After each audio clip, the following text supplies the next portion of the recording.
Hello, guys. Welcome to a new chapter in the future of humanity. Today, we are going to be talking about robots and robots in space. Imagine that the year is 2084.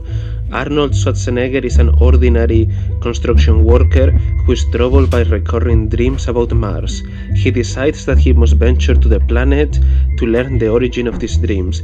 He witnesses a Mars with bustling metropolises, gleaming glass dome buildings, and extensive mining operations. An elaborate infrastructure of pipes, cables, and generators supplies the energy and oxygen for thousands of permanent residents. Total Recall offers a compelling vision of what a city on Mars might look like: sleek, clean, and cutting edge. However, there is one small problem. Although these imaginary cities on Mars make great settings for Hollywood, building them with our current technologies would, in practice, break the budget of any NASA mission. Remember that initially every hammer, every piece of paper, and every paper clip will have to be shipped to Mars, which is tens of millions of miles away. And if we travel beyond the solar system to the nearby stars, where swift communication with Earth is impossible, the problem would multiply. Instead of relying on the transportation of supplies from Earth, we must look for a way to develop a presence in space without bankrupting the nation. The answer might lie in the use of fourth-wave jet technologies. Nanotechnology and artificial intelligence may drastically change the rules of the game.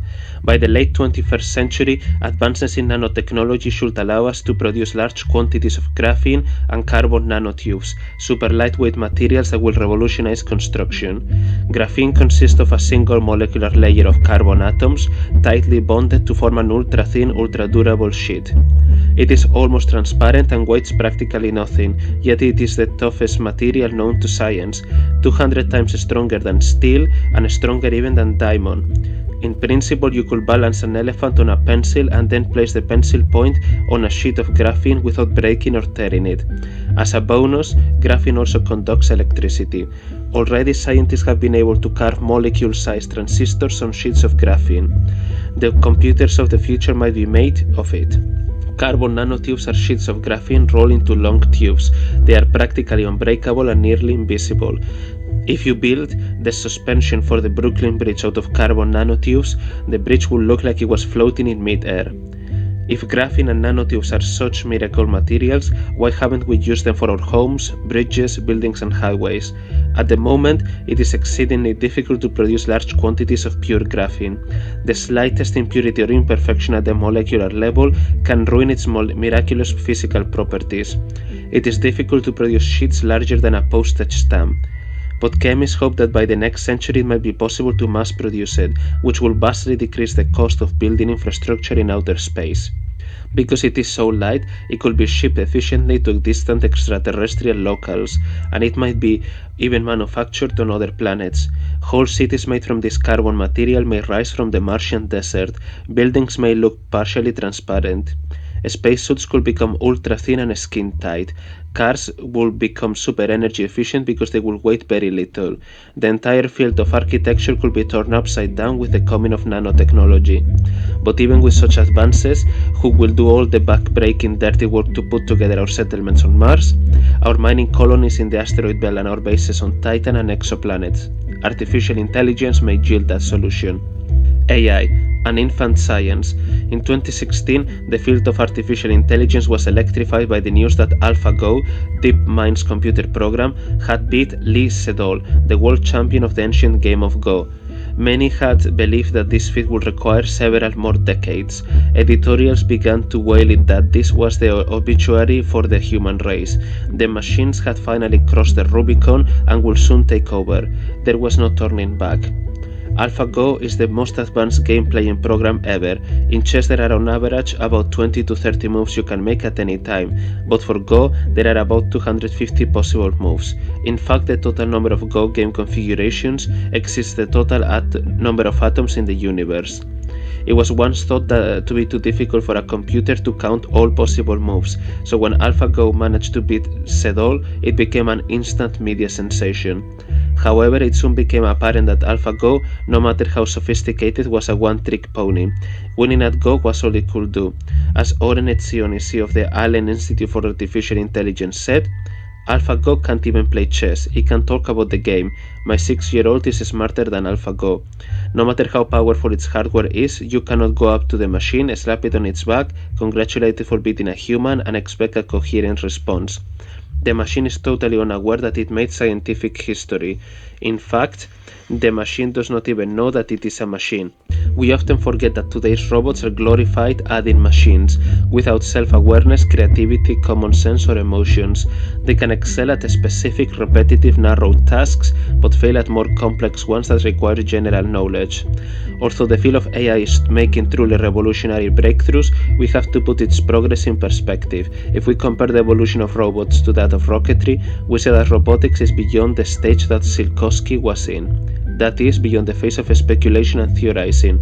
We are well within the stage that Goddard propelled us into and are building actual prototypes that are primitive but can demonstrate that our basic principles are correct. However, we have yet to make it into the next phase, the realm of Von Braun, in which innovative, powerful robots will be rolling off the assembly line and building cities on distant planets. So far, robots have been spectacularly successful as remote control machines, behind the Voyager spacecraft that sail across Jupiter and Saturn, behind the Viking landers that touch down on the surface of Mars, behind the Galileo and Cassini spacecraft that orbit the gas giants. There was a dedicated crew of humans who called the shots. Like drones, these robots simply carried out the instructions of their human handlers at Mission Control in Pasadena. All the robots we see in movies are either puppets, computer animations, or remote control machines. But because computer power has been doubling every 18 months for the past few decades, what can we expect in the future? Moving forward from remote control robots, our next goal is to design true automatons, robots that have the ability to make their own decisions, requiring only minimal human intervention. An automaton would spring into action whenever it hears, say, pick up the garbage. This is beyond the ability of current robots. We will need automatons that can explore and colonize the outer planets mostly on their own, since it will take hours to communicate with them by radio. These true automatons could prove absolutely essential to establishing colonies on distant planets and moons. Remember that for many decades to come, the population of settlements in outer space may number only a few hundred. Human labor will be scarce and at a premium. Yet there will be intense pressure to create new cities on distant worlds. This is where robots can make up the difference. At first, their job will be to perform the 3Ds, jobs that are dangerous, dull, and dirty. For example, watching Hollywood movies, we sometimes forget how dangerous outer space can be. Even when working in low-gravity environments, robots will be essential to do the heavy lifting of construction, effortlessly carrying the massive beams, girders, concrete slabs, heavy machinery, etc. that are designed to build a base on another world. Robots will be far superior to astronauts who have bulky spacesuits, frail muscles, slow body movements, and heavy oxygen packs. While humans are easily exhausted, robots can work indefinitely day and night. Furthermore, if there are accidents, robots can be easily repaired or replaced in a variety of dangerous situations. Robots can defuse dangerous explosives that are used to carve out new construction sites or highways. They can walk through flames to rescue astronauts if there is a fire, or work in freezing environments on distant moons. They also require no oxygen, so there is no danger of suffocation, which is a constant threat for astronauts. They can also explore dangerous terrains on distant worlds. For example, very little is known about the stability and structure of the ice caps of Mars or the icy lakes of Titan. Yet, these deposits could prove an essential source of oxygen and hydrogen. Robots could also explore the lava tubes of Mars, which might prove shielding from dangerous levels of radiation, or investigate the moons of Jupiter. While solar flares and cosmic rays may increase the incidence of cancer for astronauts, robots will be able to work even in lethal radiation fields. The robots can replace worn-out body modules that have been degraded by intense radiation by maintaining a special, heavily shielded storehouse of spare parts. In addition to doing dangerous jobs, the robots can do dull ones, especially repetitive manufacturing tasks. Eventually, any moon or planetary base will require a large amount of manufactured goods, which can be mass-produced by robots. This will be essential in creating a self-sustaining colony that can mine local minerals to produce all the goods necessary for a moon or planetary base. Lastly, they can also perform dirty jobs. They can maintain and repair the sewer and sanitation systems on distant colonies. They can work with toxic chemicals and gases that are found at recycling and reprocessing plants.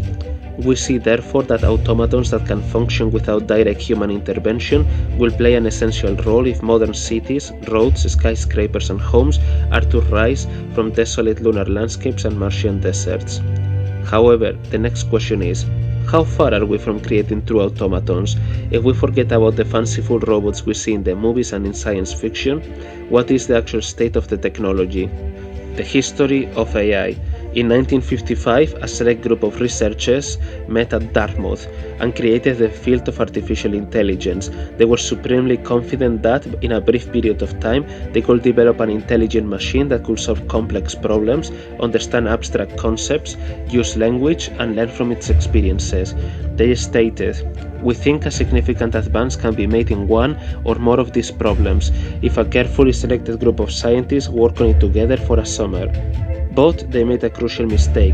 They were assuming that the human brain was a digital computer.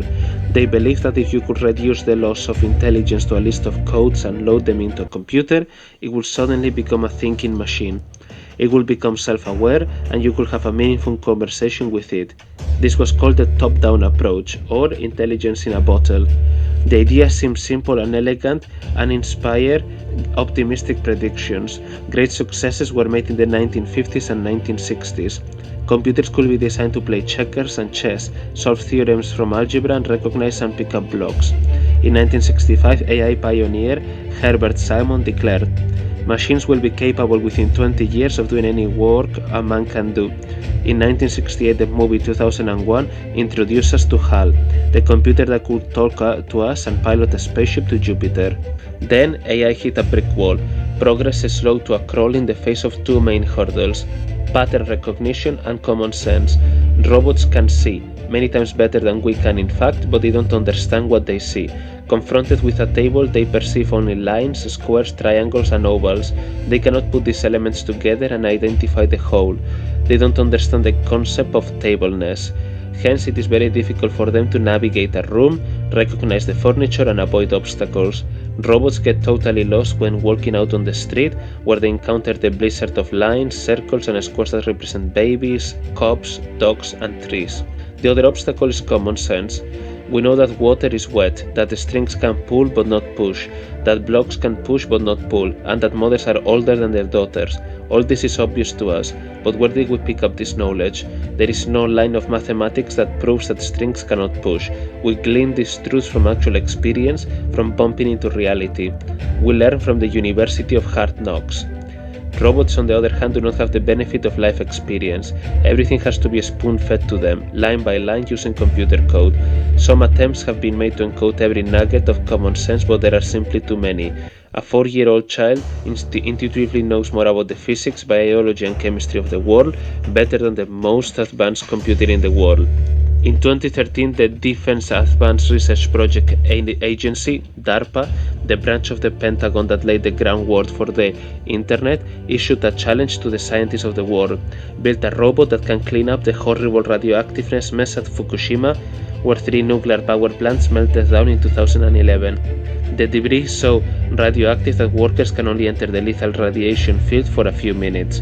As a result, the operation has been severely delayed. Officials are currently estimating that the cleanup will take 30 to 40 years and cost about 180 billion. If a robot can be built to clean up debris and garbage without human intervention, this could also be the first step towards creating a true automaton that can help to build a lunar base or a settlement on Mars, even in the presence of radiation. Realizing that Fukushima would be an ideal place to put the latest AI technology to use, DARPA decided to launch the DARPA Robotics Challenge and award $3.5 million in prizes for robots that could perform elementary cleanup tasks. This competition was also the perfect forum in which to advertise progress in the field of AI.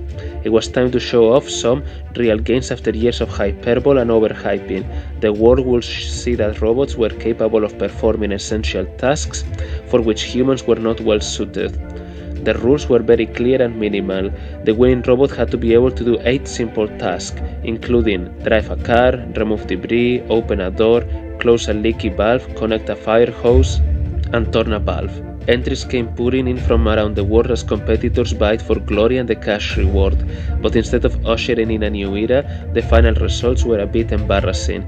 Many contestants failed to complete the task, and some even fell down in front of the cameras.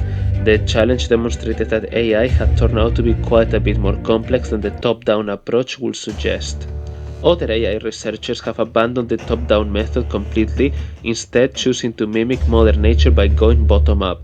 This alternate strategy may offer the more promising road to creating robots that can operate in outer space, outside of AI labs.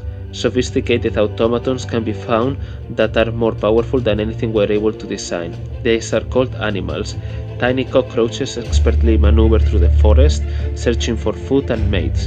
In contrast, our clumsy, hulking robots sometimes rip plaster off the walls as they lumber by.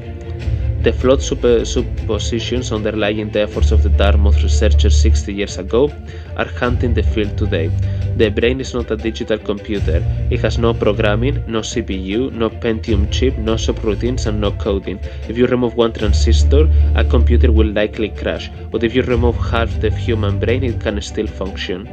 Nature accomplishes miracles of computation by organizing the brain as a neural network, a learning machine. Your laptop never learns, it is just as dumb today as it was yesterday or last year, but the human brain literally rewires itself after learning any task. That is why babies babble before they learn a language and why we swerve before we learn how to ride a bicycle.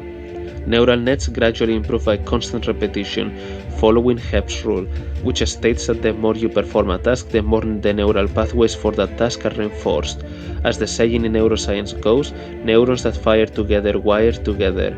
You may have heard the old joke that begins, "How do you get to Carnage Hall?" Neural nets explain the answer, practice, practice and practice. For example, hikers know that if a certain trail is well worn, it means that many hikers took that path and that path is probably the best one to take. The correct path gets reinforced each time you take it. Likewise, the neural pathway of a certain behavior gets reinforced the more you do it. This is important because learning machines will be key to space exploration. Robots will continually be confronting new and ever-changing dangers in outer space. They will be forced to encounter scenarios that scientists cannot even conceive. A robot that is programmed to handle only a fixed set of emergencies will be useless because fate will throw the unexpected at it. For example, a mouse cannot possibly have every scenario encoded in its genes because the total number of situations it could face is infinite, while its number of genes is finite. Say that a meteor shower from space hits a base on Mars, causing damage to numerous buildings. Robots that use neural networks can learn by handling these unexpected situations, getting better with each one. But traditional top-down robots will be paralyzed in an unforeseen emergency. Many of these ideas were incorporated into research by Rodney Brooks, former director of MIT's renowned AI laboratory. During our interview, he marveled that a simple mosquito with a microscopic brain consisting of 100,000 neurons could fly effortlessly in 3 dimensions, but that endlessly intricate computer programs were necessary to control a simple walking robot that might still stumble. He has pioneered a new approach with his bugbots and insectoids, robots that learn to move like insects on 6 legs. They often fall over in the beginning but get better and better with each attempt and gradually succeed in coordinating their legs like real bugs. The process of putting neural networks into a computer is known as deep learning. As this technology continues to develop, it may revolutionize a number of industries. In the future, when you want to talk to a doctor or lawyer, you might talk to your intelligent wall or wristwatch and ask for RoboDoc or RoboLawyer, software programs that will be able to scan the internet and provide sound medical or legal advice. These programs will learn from repeated questions and get better at responding them. Deep learning may also lead the way to the automatons we will need in space. In the coming decades, the top-down and bottom-up approaches may be integrated, so that robots can be seeded with some knowledge from the beginning, but can also operate and learn via neural networks. Like humans, they will be able to learn from experience until they master pattern recognition and common sense, which will enable them to handle new situations. They will become crucial to building and maintaining settlements on Mars, throughout the solar system and beyond. Different robots will be designed to handle specific tasks. Robots that can learn to swim in the sewer system, looking for leaks and breaks, will resemble a snake. Robots that are super strong will learn how to do all the heavy lifting at construction sites. Drone robots, which might look like birds, will realize how to analyze and survey alien terrain. Robots that can learn how to explore underground lava tubes may resemble a spider because multi-leg creatures are very stable when moving over rock terrain. Robots that can learn how to roam around over the ice caps of Mars may look like intelligent snowmobiles. Robots that can learn how to swim in the oceans of Europa and grab objects may look like an octopus. To explore outer space, we need robots that can learn both by bumping into the environment over time and by accepting information that is fed directly to them. However, even this advanced level of artificial intelligence may not be sufficient if we want robots to assemble entire metropolises on their own. The ultimate challenge of robotics will be to create machines that can reproduce and that have self-awareness. I first learned about self-replication as a child. A biology book I read explained that viruses grow by hijacking our cells to produce copies of themselves, while bacteria grow by splitting and replicating. Left unchecked over the course of months or years, the number of bacteria in a colony can really reach staggering quantities, rivaling the size of the planet Earth. In the beginning, the possibility of unchecked self-replication seemed preposterous to me, but later it began to make sense.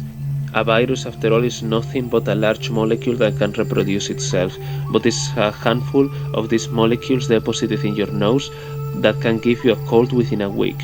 A single molecule can quickly multiply into trillions of copies of itself, enough to make you sneeze. In fact, we all start life as a single fertilized egg cell in our mother, much too small to be seen by the naked eye, but within a short 9 months this tiny cell becomes a human being. So even human life depends on the exponential growth of cells. That is the power of self-replication, which is the basis of life itself, and the secret of self-replication lies in the DNA molecule. Two capabilities separate this miraculous molecule from all others. First, it can contain vast amounts of information, and second, it can reproduce. But machines may be able to simulate these features as well. The idea of self-replicating machines is actually as old as the concept of evolution itself. Soon after Darwin published his watershed book on the origin of species, Samuel Butler wrote an article entitled Darwin Among the Machines, in which he speculated that one day machines could also reproduce and start to evolve according to Darwin's theory. John von Neumann, who pioneered several new branches of mathematics, including game theory, attempted to create a mathematical approach to self-replicating machines back in the 1940s and 50s. He began with the question, what is the smallest self-replicating machine, and divided the problem into several steps. For example, a first step might be to gather a large bin of building blocks. Then you will need to create an assembler that could take two blocks and join them together. Third, you will write a program that could tell the assembler which parts to join and in what order. This last step will be pivotal. Anyone who has ever played with toy blocks knows that one can build the most elaborate and sophisticated structure from very few parts, as long as they are put together correctly. Von Neumann wanted to determine the smallest number of operations that an assembler will need to make a copy of itself. Neumann eventually gave up this particular project. It depended on a variety of arbitrary assumptions, including precisely how many blocks were being used and what their shapes were, and was therefore very difficult to analyze mathematically. Therefore, the next push for self-replicating robots eventually came in 1980, when NASA spearheaded a study called Advanced Automation of Space Missions. The study report concluded that self-replicating robots would be crucial to building lunar settlements and identified at least 3 types of robots that would be needed. Mining robots will collect basic raw materials, construction robots will melt and refine these materials and assemble new parts, and repair robots will man and maintain themselves and their colleagues without human intervention. The report also presented a vision of how the robots might operate autonomously, like intelligent carts equipped with either grabbing hooks or a bulldozer's shovel. The robots could travel along a series of rails, transporting resources and processing them into the desired form. The study had one great advantage. Thanks to its fortuitous timing, it was conducted shortly after astronauts had brought back hundreds of pounds of moon rock, and we had learned that the metallic, silicon and oxygen content in it was almost identical to the composition of Earth rock. Much of the crust of the moon is made of regoliths, which are a combination of lunar bedrock, ancient lava flows, and debris left from meteor parts. With this information, NASA scientists could begin to develop more concrete, realistic plans for factories on the moon that will manufacture self-replicating robots out of lunar materials. The report detailed the possibility of mining and then smelting regoliths to extract usable materials.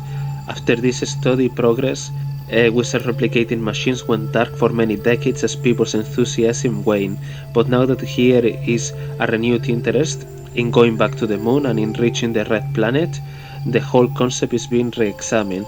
For example, an old application of these ideas to a Mars settlement might proceed as follows. We will first need to have to survey the desert and draw up a blueprint for the factory. We will then drill holes into the rock and dirt and detonate explosive charges in each hole. Loose rock and debris will be excavated by bulldozers and mechanical shovels to ensure a level foundation. The rocks will be pulverized, milled into small pebbles, and fed into a smelting oven-powered microwaves, which would melt the soil and allow the liquid metals to be isolated and extracted. The metals will be separated into purified ingots and then processed and made into wires, cables, beams, and anything that we needed, the essential building blocks of any structure. In this way, a robot factory could be made on Mars. Once the first robots are manufactured, they can even be allowed to take over the factory and continue to create even more robots. The technology available at the time of the NASA report was limited, but we have come a long way since then. One promising development for robotics is the 3D printer. Computers can now guide the precise flow of streams of plastic and metals to produce layer by layer machine parts of exquisite complexity. The technology of 3D printing is so advanced that it can actually create human tissue by shooting human cells one by one out of a microscopic nozzle. For an episode of a Discovery Channel documentary I once hosted, I placed my own face in one. Laser beams quickly scanned my face and recorded their findings on a laptop.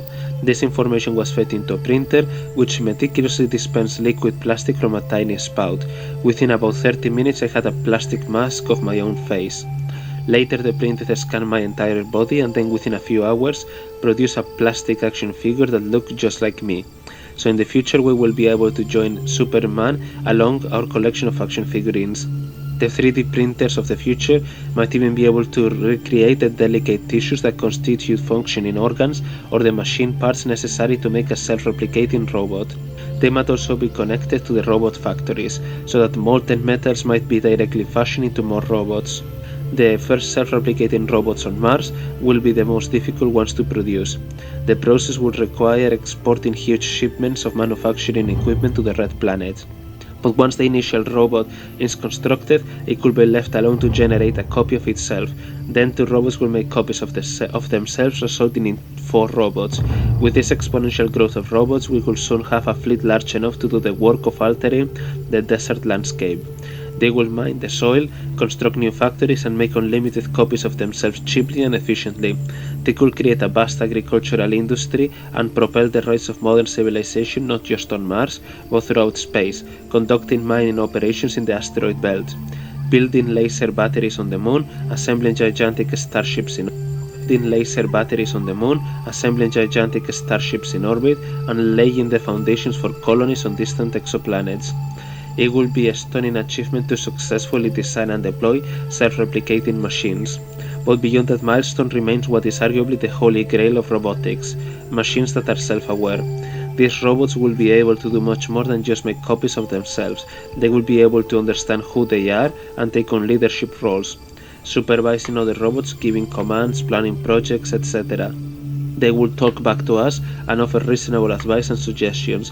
However, the concept of self-aware robots raises complex existential questions and frankly terrifies some people who fear that these machines might rebel against their human creators. In 2017, a controversy arose between 2 billionaires, Mark Zuckerberg and Elon Musk. Zuckerberg maintained that artificial intelligence was a great generator of wealth and prosperity that will enrich all of society. Musk, however, took a much darker view and stated that AI posed an existential risk to all of humanity, that one day our creations might turn on us. Who is correct? If we depend so heavily on robots to maintain our lunar bases and cities on Mars, then what happens if they decide one day that they don't want us anymore? Will we have created colonies in outer space only to lose them to robots? This fear is an old one and was actually expressed as far back as 1863 by novelist Samuel Butler, who warned, "We are ourselves creating our own successors. Man will become to the machine what the horse and the dog are to man. As robots gradually become more intelligent than we are, we might feel inadequate, left in the dust by our own creations."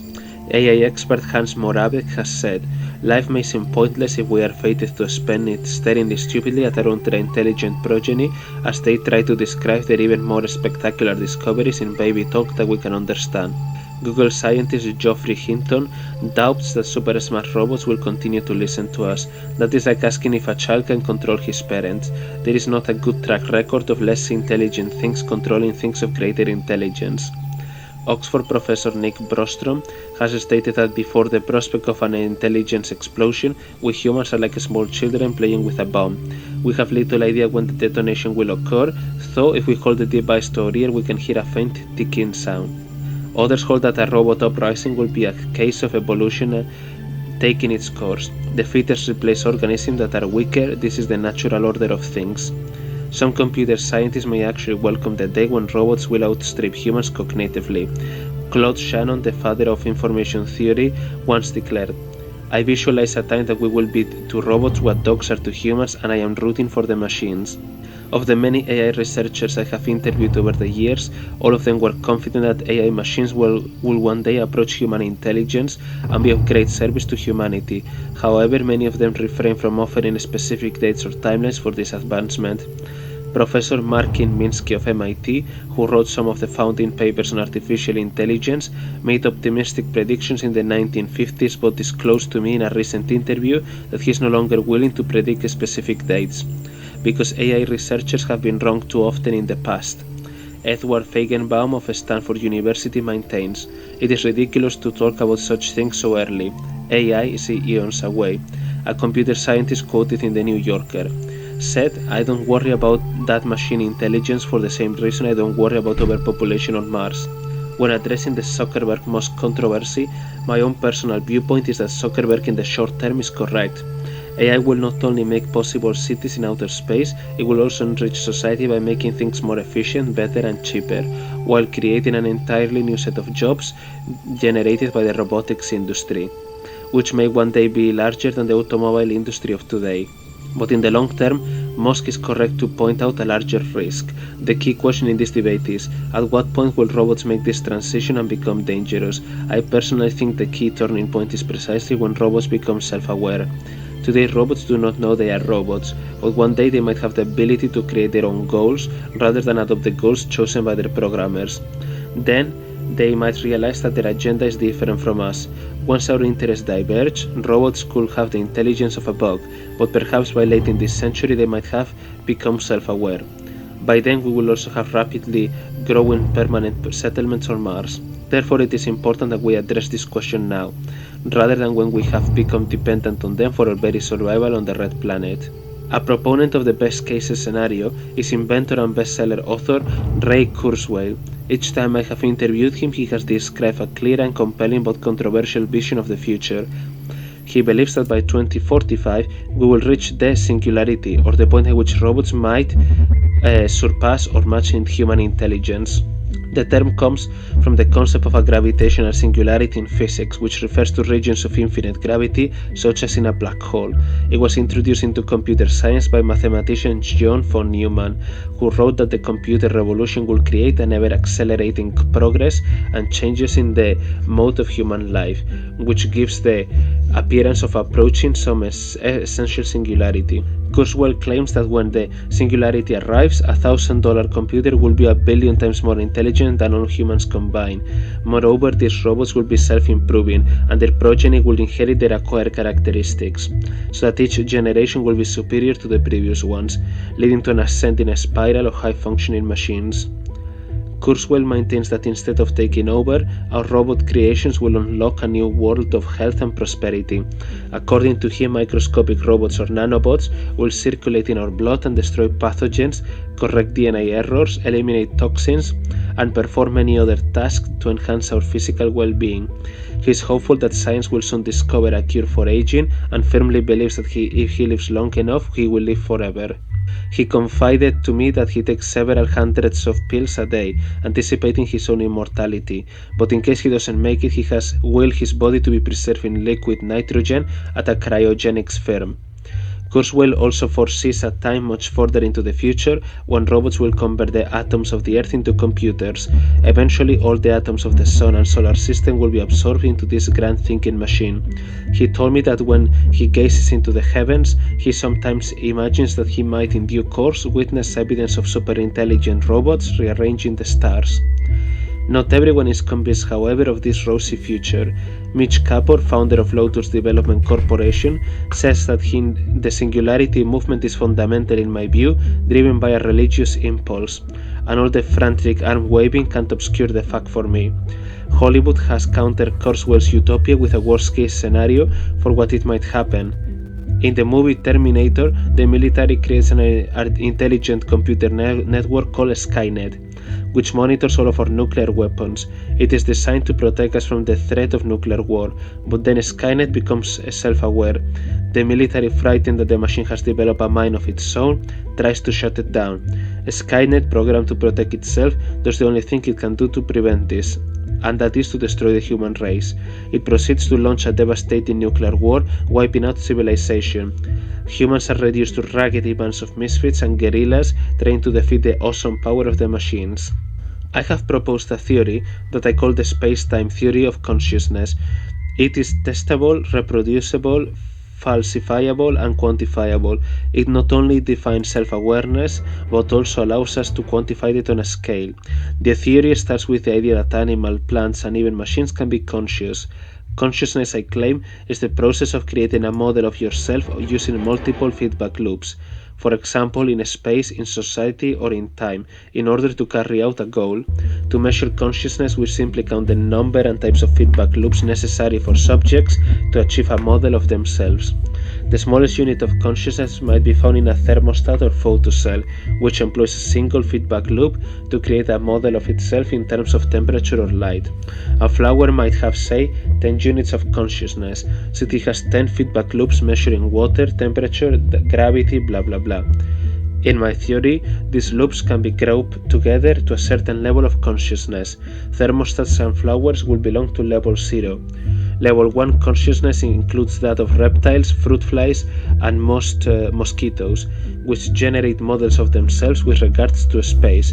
A reptile has numerous feedback loops to determine the coordinates of its prey and the location of potential mates, potential rivals, and itself. Level 2 involves social animals. Their feedback loops relate to their pack or tribe and produce models of the complex social hierarchy within the group. These groups roughly mimic the stages of evolution of the mammalian brain. The most ancient part of our brain is at the very back, where balance, territoriality, and instincts are processed. The brain is expanded in the forward direction and developed the limbic system. So then, what is human consciousness in this scheme? What distinguishes us from plants or humans? I theorize that humans are different from animals because we understand time. We have temporal consciousness in addition to spatial and social consciousness. The latest part of the brain to evolve is the prefrontal cortex, which lies just behind our forehead. It is constantly running simulations of the future. Animals may seem like they are planning, for example, when they hibernate, but these behaviors are largely the result of instinct. It is not possible to teach your pet dog or cat the meaning of tomorrow because they live in the present. Humans, however, are constantly preparing for the future and even for beyond our own lifespans. MRI scans have shown that we arrange to perform a task, we access and incorporate previous memories of that same task, which make our plans more realistic. One theory states that animals don't have a sophisticated memory system because they rely on instinct and therefore don't require the ability to envision the future. Within this framework, we can now define self-awareness, which can be understood as the ability to put ourselves inside a simulation of the future consistent with a goal. When we apply this theory to machines, we see that our best machines at present are on the lowest rung of level 1 consciousness, based on their ability to locate their position in space. Most like those built for the DARPA challenge can barely navigate around an empty room.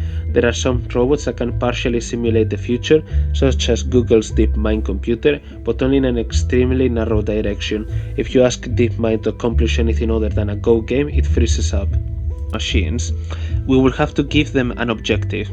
Goals do not magically arise in robots and instead must be programmed into them from the outside. This condition is a tremendous barrier against machine rebellion. Take the 1921 play Roar, which first coined the word robot. Its plot describes robots rising up against humans because they see other robots being mistreated. For this to happen, the machines will need to have a high level of pre-programming. Robots do not feel empathy or suffering or a desire to take over the world unless they are instructed to do so. But let us say for the sake of argument that someone gives a robot the aim of eliminating humanity. The computer must then create realistic simulations of the future and place itself in these plans. We now come up against the crucial problem. To be able to list possible scenarios and outcomes and evaluate how realistic they are, the robot will have to understand millions of rules of common sense. Physics, biology, human behavior, and everything. Moreover, it will have to understand causality and anticipate the consequences of certain actions. Humans learn this through decades of experiences. One reason why childhood lasts so long is because there is so much subtle information to absorb about human society and the natural world. Robots, however, have not been experienced and exposed to these interactions. I like to think of the case of an experienced bank robber who can plan his next heist efficiently and outsmart the police because he has a large storehouse of memories of previous bank robberies and can understand the effect of each decision he makes. In contrast, to accomplish a simple action such as bringing a gun into a bank to rob it, a computer will have to analyze a complex sequence of secondary events, numbering in the thousands, each one involving millions of lines of computer code. It will not intrinsically grasp cause and effect. It is certainly possible for robots to become self-aware and to have dangerous goals, but you can see why it is so unlikely, especially in the current age. Inputting all of the equations that a machine will need to destroy the human race will be an immensely difficult undertaking. The problem of killer robots can largely be eliminated by preventing anyone from programming them to have objectives harmful to humans. When self-aware robots do arrive, we must add a fail-safe chip that will shut them off if they have murderous thoughts. We can rest easy knowing that we will not be placed in zoos anytime soon, where our robot successors can throw peanuts at us through the bars and make us dance. This means that then we can explore the outer planets and the stars. We can rely on robots to help us build the infrastructure necessary to create settlements and cities on distant moons and planets, but we have to be careful that their goals are consistent with ours and that we have fail-safe mechanisms in place in case they pose a threat. Though we may face danger when robots become self-aware, that won't happen until late in this century or early in the next one, so there is time to prepare. There is one scenario, however, that keeps AI researchers up at night. A robot could conceivably be given an ambiguous or ill-phrased command that, if carried out, would unleash havoc. In the movie I, Robot, there is a master computer called Vicky, which controls the infrastructure of the city. Vicky is given the command to protect humanity, but by studying how humans treat other humans, the computer comes to the conclusion that the greatest threat to humanity is humanity itself. It mathematically determines that the only way to protect humanity is to take control over it. Another example is the tale of King Midas. He asked the god Dionysus for the ability to turn anything into gold by touching it. This power at first seems to be a sure path to riches and glory, but then he touches his daughter, who turns to gold. His food too becomes inedible. He finds himself a slave of the very gift he begged for. H. G. Wells explored a similar predicament with his short story, The Man Who Could Work Miracles. One day an ordinary clerk finds himself with an astonishing ability. Anything he wishes for comes true. He goes out drinking late at night with a friend, performing miracles along the way. They don't want the night ever to end, so he innocently wishes that the earth would stop rotating. All of a sudden, violent winds and gigantic floods descend upon them. People, buildings, and towns are hurled into space at 1,000 miles per hour, the speed of the Earth's rotation. To gain a fuller picture of the future of robotics, let's take a closer look at what goes on inside computers. Currently, most digital computers are based on silicon circuits and obey Moore's law, which states that computer power doubles every 18 months, but technological advancement in the past few years has begun to slow down from its frantic pace in the previous decades, and some have posited an extreme scenario in which Moore's law collapses and seriously disrupts the world economy, which has come to depend on the nearly exponential growth of computing power. If this happens, Silicon Valley could turn into another Rust Belt. To head off this potential crisis, physicists around the world are seeking a replacement for silicon. They are working on an assortment of alternative computers, including molecular, atomic, DNA, quantum dot, optical, and protein computers, but none of them are ready for prime time. There is also a wildcard in the mix. As silicon transistors become smaller and smaller, they will reach the size of atoms. Currently, a standard Pentium chip may have silicon layers with a thickness of 20 atoms or so. Within a decade, these chips may have layers of only 5 atoms deep, and if so, electrons may begin to leak out as predicted by quantum theory, creating short circuits. A revolutionary type of computer is necessary. Molecular computers, perhaps based on graphene, may replace silicon chips, but one day perhaps even these molecular computers will encounter problems with effects predicted by quantum theory. At that point, we may have to build the ultimate computer, the quantum computer, capable of operating on the smallest transistor possible, a single atom. Here's how it might work. Silicon circuits contain a gate that can either be open or closed to the flow of electrons. Information is stored on the basis of these open or closed circuits. Binary mathematics, which is based on a series of ones and zeros, describes this process. 0 may represent a closed gate and 1 an open gate. Now consider replacing silicon with a row of individual atoms. Atoms are like tiny magnets, which have a north pole and a south pole. When atoms are placed in a magnetic field, you might suspect that they can be pointing either up or down. In reality, each atom actually points up and down simultaneously until a final measurement is made. In a sense, an electron can be in two states at the same time.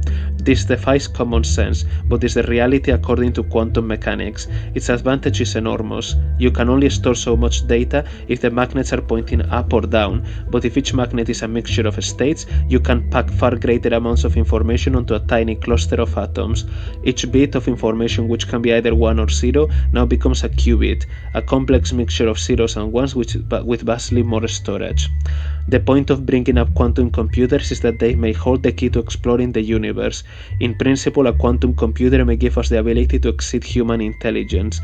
There is still a wild card. We don't know when quantum computers will arrive or what their full potential may be, but they could prove invaluable in space exploration. Rather than simply build the settlements and cities of the future, they may take us a step further and give us the ability to do the high-level planning necessary to terraform planets.